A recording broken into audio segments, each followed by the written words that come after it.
Some places aren't meant to be explored, and for Mia, this was one of them.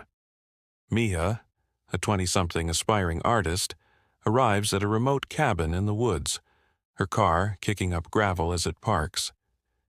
She's looking for solitude and inspiration for her upcoming gallery.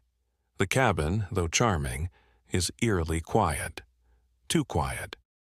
Inside, the rustic decor is untouched, but an old journal is left on the table. The first page reads, "Do not go outside after dark." Mia dismisses it as a scare tactic, laughing nervously. As night falls, she sits by the fireplace sketching, the crackling fire her only company.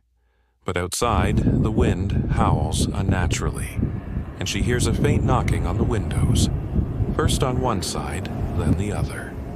She convinces herself it's just tree branches in the wind. Mia decides to set up a camera to catch whoever is messing with her. As she reviews the footage the next morning, her blood runs cold.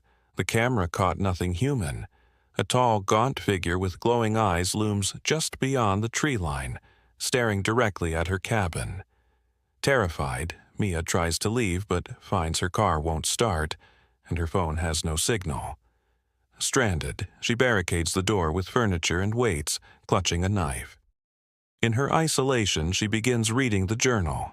It tells of a malevolent spirit, the Watcher, that stalks those who enter its domain. It can't enter the cabin unless invited, but it will try to lure its victims outside. The knocking and moving shadows are its way of breaking their resolve. That night, the knocking becomes relentless. The voice of a young girl cries out, "Help me! Please, I'm lost!"